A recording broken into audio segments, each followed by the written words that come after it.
Hello my dear students, myself Dr. Sanjay Chabra, Professor, Faculty of Law and Governance, Jyoti Vidyapeeth, Women's University.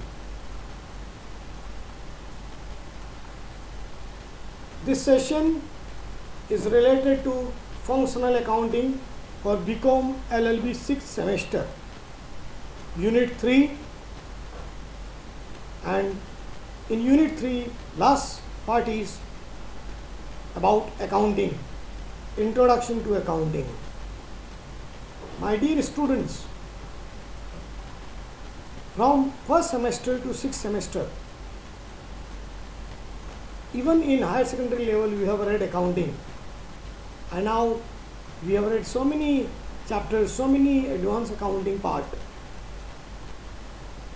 But now in Unit 3, again we are going to learn introduction to accounting.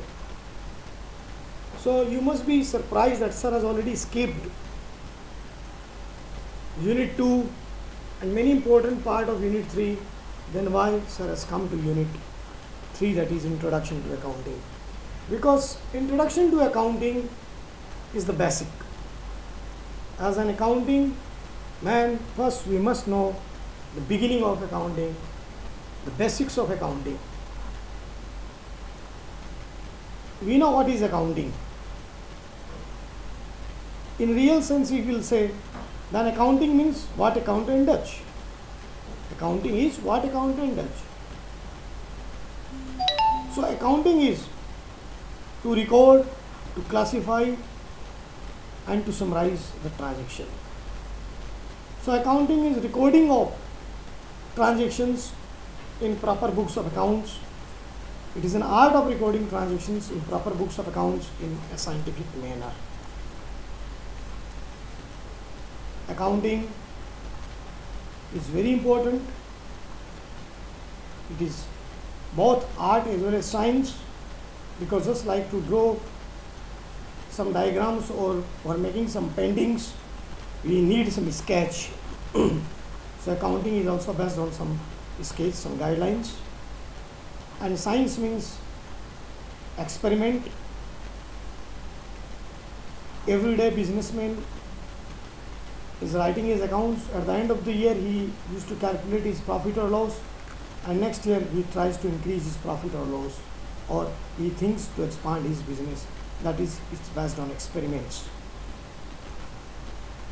Current year, we will take it as an experiment for the next years. And as in science, we know that third law of motions, Newton's third law of motion is that every action has equal and opposite reaction. So in similar way, in accounting also, every debit entry has corresponding credit entry. My dear students, accountings are of different types. So like financial accounting, cost accounting, management accounting, and nowadays many modern accountings are there, like human resource accounting, social accounting, etc.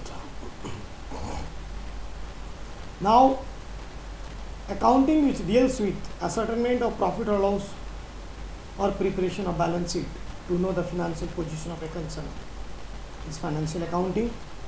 Accounting which deals with the ascertainment of cost, where we used to calculate cost of production. There also we used to calculate our sale price by charging some amount of profit, which we include to the cost of unit produce. That is cost accounting. Management accounting, where managerial decisions are taken. It's for the top level management, where managements used to take decisions with the help of financial accounting and cost accounting. And human resource accounting and social accounting is in the present context is also very important. How much you are taking to the society and how much you are giving back to the society or to the environment, that is cost accounting. So now that is social accounting. So every business house, every corporate house has now the social responsibility that comes under corporate social responsibility accounting. And human resource accounting means human is the most effective or efficient part in any accounting, which our earlier traditional methods used to ignore, but now in human resource accounting, even we used to take into account the human resources, the efficiency of human resource. So this is about types of accounting. Now, accounting methods are, three methods of accounting are there. That is single entry system of accounting, double entry system of accounting, and the traditional method is bahis, khata bahis. So here in our session or in our practical session, we have more focus on double entry system of accounting, which is most appropriate method of accounting, as it includes both the aspects of transactions, that is debit and credit. So my dear students, double entry system of accounting, it was introduced in 15th century.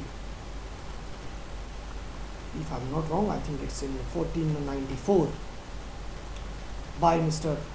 Luca Pacioli in Italy, and Luca Pacioli now is called as, is known as father of accounting, because he introduced this double entry system of bookkeeping, where both the aspects of transactions are recorded, that's debit and credit.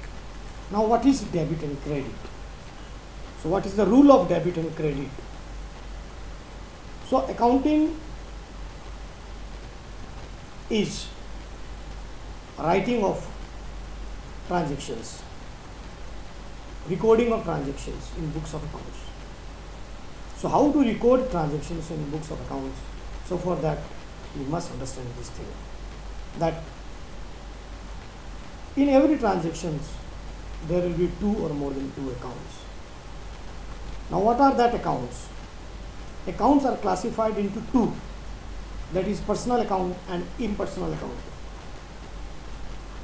So personal account means the accounts which are related to the persons, group of persons, firms or organizations, like Ram account, Sita account, Jyoti Vidyapit Women University account, Lions Club of Jaipur account, Apollo Hospital account. It means accounts which includes name of any person, group of person or any organization, that is personal account. And other than personal accounts are impersonal accounts. Again, impersonal account is divided into two, that is real account and nominal account. A real account means the accounts related with assets or properties. Assets, properties means the value on things. And when we say nominal account means accounts related with expenses or losses, income or gain. So there are three types of accounts: personal account, real account and nominal account. So what is the rule of debit and credit? In case of personal account, we will debit the receiver, credit the giver. In case of real account, we will debit if assets comes in, that is what comes in, debit, and what goes out from the business is credit. And in nominal account, we will debit all the expenses or losses and we will credit all income or gain. So when we record any transactions, we will find minimum two accounts, that may be personal account, real account or nominal account. Maybe one personal, one real, one nominal, whatever. Means out of these three, minimum two accounts will be there. So from there we used to record transactions. That recording of transactions is known as journal entry. My dear students, you know what is accounting cycle? Accounting cycle means how it starts with and what is the ending point, and again restart. So it's just like a cycle. So our first stage of accounting is journal entry, that is to record transaction in books of accounts.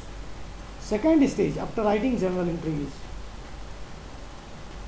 posting into ledger. Ledger means head book or our main book or principal book. So from journal accounts, from journal entries, accounts are posted to their respective ledger accounts. After writing ledger accounts, balancing of an accounts, we used to balance our accounts. After balancing of accounts, preparation of trial balance. We prepare trial balance. What is trial balance? It is just a trial before preparation of final account. It is a trial to check if accounts are prepared as per WT system of bookkeeping or not, and to check arithmetical accuracy of books of accounts used to prepare trial balance. So trial balance is a statement in which we record all the debit transactions and we record all the credit transactions, and then we find that the debit and credit transactions totals must be equal. And these debit and credit transactions used to collect from the ledger accounts. So once trial balance is tallied, then we can go for preparation of final account. That is the last stage, preparation of final account. Under final account, we used to prepare 2 accounts and 1 statement. The 2 accounts is trading account and profit and loss account, which is prepared for one particular year. So we'll write trading account for the year ending 31st March 2021, profit and loss account for the year ending 31st March 21, and then we prepare balance sheet, which is statement. Balance sheet it shows the financial position of the concern. It satisfies our accounting equation, that is liabilities plus capital is equal to assets, L plus C equal to A. So in balance sheet you will find that our both sides will tally. Now why we are preparing trading account? We are preparing trading account to know gross profit. So in real term, gross profit is business profit. Whether business is profitable or not, whether we will continue that business or not, it depends on gross profit. How far a firm is earning gross profit, it is advisable to continue that business. In trading account, we will write direct expenses from our trial balance, revenue expenses which are of direct nature, that we will write in trading account.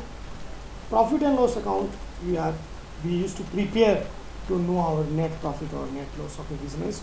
Here we used to include again revenue expenditures of indirect nature, indirect expenses. So from trial balance, revenue expenditures, if they are of direct nature, will be recorded in trading account. If they are of indirect, it will be recorded in profit and loss account. Or we can say in profit and loss account, business related to office or expenses, or business related to office or sales are recorded in profit and loss account. And then from the trial balance, remaining capital expenditures, or in capital expenditures we will write in our asset side. Capital expenditure means expenditures incurred to purchase assets, that we will write in our asset side. Then our liabilities, owner's contribution capital will be there. So if there will be net profit, we will increase owner's capital. If there is net loss, it will decrease owner's capital. So at the end, we will find that in balance sheet, liability plus capital side must be equal to asset side. If it satisfies accounting equation L plus C way, we will say that the firm is solvent, that the firm is able to pay its debt, that the firm has sufficient assets to repay its debts. So this is what our accounting cycle: journal entry, ledger posting, then balancing of accounts, then a preparation of trial balance, and then preparation of final account. So after preparing of final account, we will see what are the accounts in our assets or liability side that will carry forward to the next year, and again in the next year same accounting cycle will be there. Again we will record our journal entry, ledger posting, balancing, trial balance, and at the end we will calculate our profit or loss, or we will know our financial position. So be careful, as I said, trading profit and loss account, 2 accounts, and then balance sheet is a statement. And by balance sheet we will know our financial position of the person. So this is overall just introduction of accounting. Under single entry system, we also used to calculate profit or loss, but it is from incomplete records. Usually this method has many defects. And then Bahis, as I said, it is a traditional method. Still in some part it is still there, but as we said, practical and as per accounting standards and as per our institutes like ICI and other accounting institutes, the most appropriate method is double entry system of accounting. So this is about accounting. In our next session, we'll discuss about what are the objectives of accounting. Thank you.